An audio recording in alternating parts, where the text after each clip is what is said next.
subhanahu wa ta'ala says, إِن جَاءَكُمْ فَاسِقٌ بِنَبَإٍ فَتَبَيَّنُوا. Before responding, you have to verify the news. So he sent As-Sa'dayn. Surah Al-Hujurat, yeah? نعم, Surah Al-Hujurat or the rooms. So he sent Sa'd ibn Mu'adh, وسعد ibn Ubadah, وعبد الله ibn Rawaha, 3 leaders of their own people. They went and they investigated the case, and they found that not only that Banu Qurayza was preparing themselves also to attack the Muslims after they return from this battle.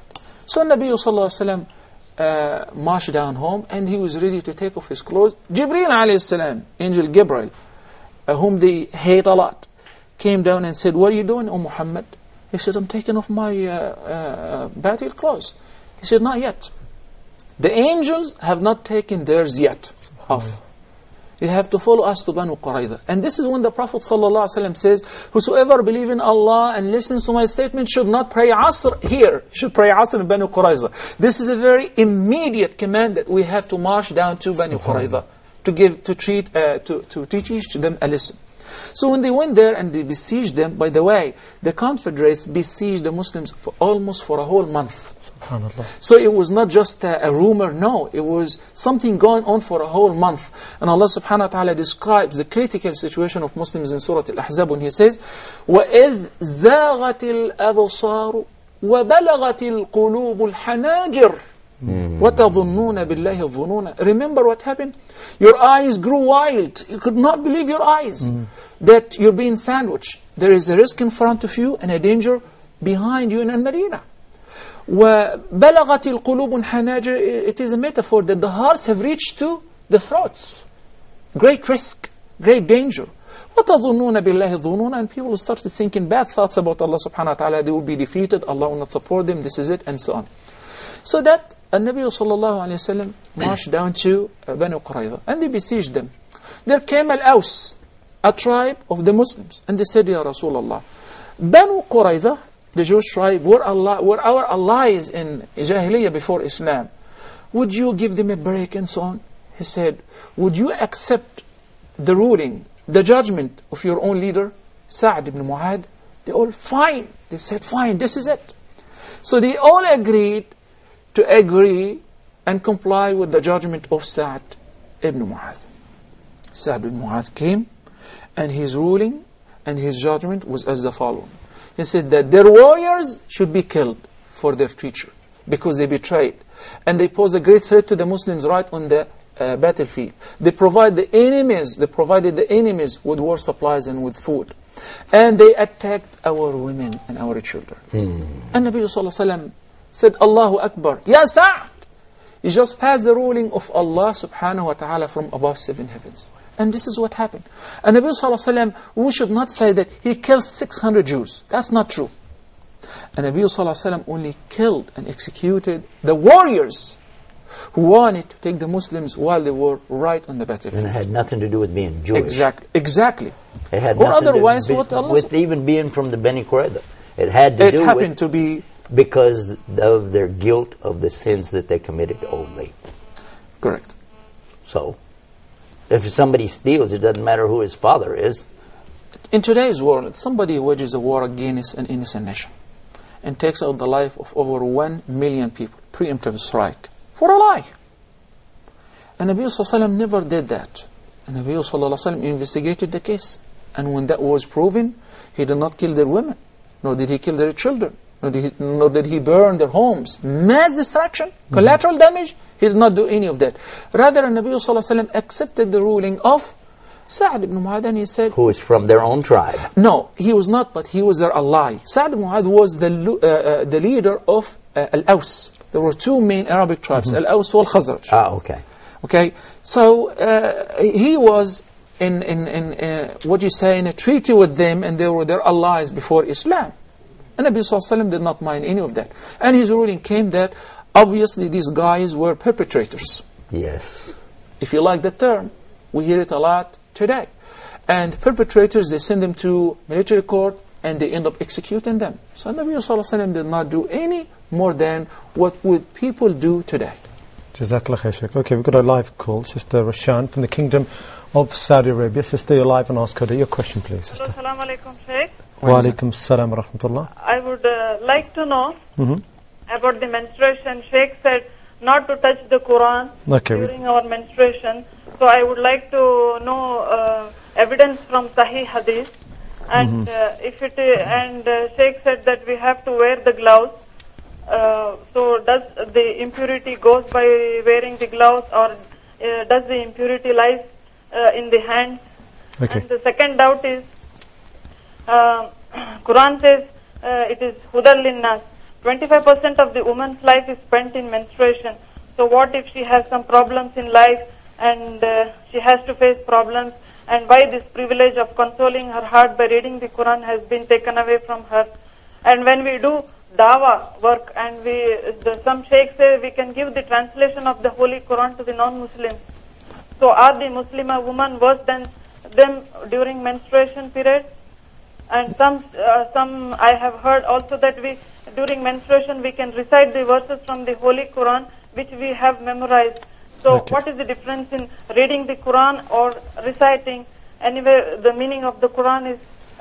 Okay, we'll go through all those, inshallah. Jazakallah, sister. Thank you. Okay, we have Brother Fasir now from the Kingdom of Saudi Arabia. Also, Brother Fasir, you're live and ask Huda your question, please. Assalamu alaikum, Sheikh. Wa alaikum assalam wa rahmatullahi wa barakatuh. Sheikh, how are you? Alhamdulillah, thank you so much for calling. Sheikh, I want to know that which one of the following is better? Giving sadaqah jariyah to some trusted Muslim organization, or personally giving money to some needy people? And my second thing is on the behalf of my mother, that she wants the CDs for visitors at home. So can you please provide this? Okay, inshallah, we'll check on that. Wa jazakum. Okay. That's Brother Fasir from the Kingdom of Saudi Arabia, our young viewer there. Jazakallah khair, brother, for your questions. Sheikh, we had a question before, and it's from Sister Jumana from the United Arab Emirates, regarding using beads to recite, to do dhikr and adhkar on, and some of these beads are called misbah in the Arab world. In other words, they're called rosary beads. Sister wants to know, are we allowed to use this? Since I like the viewers to enjoy talking to Sheikh Yusuf, I would try my utmost to make my answers very brief this episode, inshallah. Okay. As far as using beads in tasbih, or what we call it actually from the action of making tasbih, or say the tasbih, or the misbah as the Arab like to call it, it is neither bid'ah nor is it haram. But it is preferable that one should make tasbih on their finger joints, because there is a sound hadith that the Prophet ﷺ was addressing a group of women, and he said to them, اعقضن بالأنامل فإنهن مستنطقات, that your finger joints will be given the power of speaking out on the Day of Judgment. So they're going to say that, oh Allah, do not punish us because He used to make tasbih on us. So if we're talking about something that's allowed but there's something better, in this case we should adopt what's better. But it was mentioned that some people, some companions, some tabi'een, they used to count the pebbles or the stones to keep track. Yeah. Okay, I want to warn against one thing. Some people take the misbah or the tasbih as a fashion. I've seen some people wearing the tasbih around their neck, as this is a symbol of being a Muslim. Or following this sect of Islam. Islam should be only one party, following the Quran and the Sunnah. The tasbih does not represent anything. The misbah itself does not represent anything. But it is your sayings by the tongue and reflection by the heart. So that's why we've noticed some people making tasbih, keep moving the beads while they're talking, or watching a movie, or reading the news. So it's not the action of moving or counting on the tasbih, rather it is pondering the heart by the heart and saying it by the tongue. So the brief answer is, using the misbah is not haram, but it's preferable to make the tasbih on your finger joints. Jazakallah khair. Okay, I've got this question from Sister Safar now from Jordan. Sister, you're live and ask her your question, please, sister. Assalamu alaikum. Wa alaikum assalam wa rahmatullahi wa barakatuh. I have a question for either one of the sheikhs who might be able to answer, inshallah. I am a revert from the United States, which I'm sure sheikhs identify with. Then that question is to Sheikh Yusuf. And I had moved to Jordan with my family, so my children can learn Arabic and Islam and the whole thing. But of course, my Christian family has had a major problem with that. What is the best thing to do and how to react to them as to not cut them ties, as is said in the Quran? Okay. Jazakallah, Sister. I would kindly request Sheikh Yusuf Yes. to answer this question right now. You've got the question there, Sheikh. How to treat your family if they're Christians and you've become a Muslim, you've moved away from them? I want to always caution anyone who comes to Islam about this subject.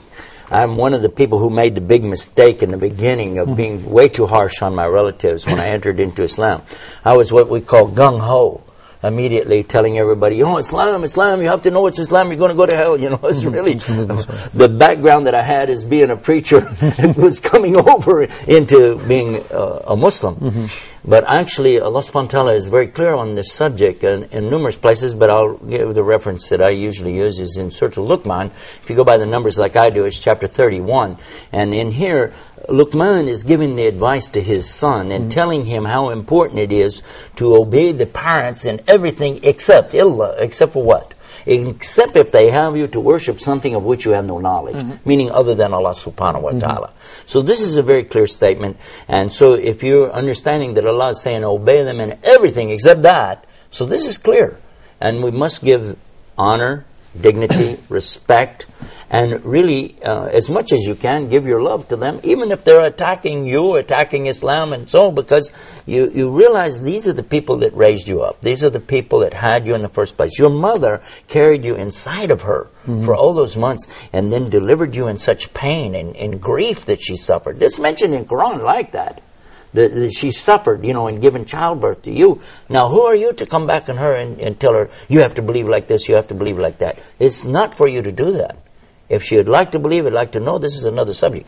But the first thing is you have to give the good treatment to your parents. And if Allah wants, He can soften their hearts through your good behavior. Correct. And I highly recommend that everybody consider this, because when I was trying to give the dawah to my dad, I was really tough on him on one subject. I came to find out later I was wrong. Subhanallah. Twice. Wrong in the subject of what I was talking about, and wrong in the way I was treating him. And as soon as I shut my mouth, within just a few days, he accepted Islam. Allah. But the guy is from Allah. Yeah. What do you call that? Manhaj? In Arabic? Manhaj? No. The manhaj of Rasul was never like to be, aggressive to the people and tell them, hey, you better accept Islam, or to turn your back on them, to leave them. Because Allah tells us in the Quran about that, don't break the ties of the arham, which is the plural of raham. And raham is from the rahama, or the mercy. Correct. And in Arabic, instead of saying uterus or womb, you have a beautiful word. It means the place of mercy where you're conceived. Isn't that beautiful? Isn't it? It is. I love Islam. Sheikh Yusuf, I wanted to share this beautiful news with you. Before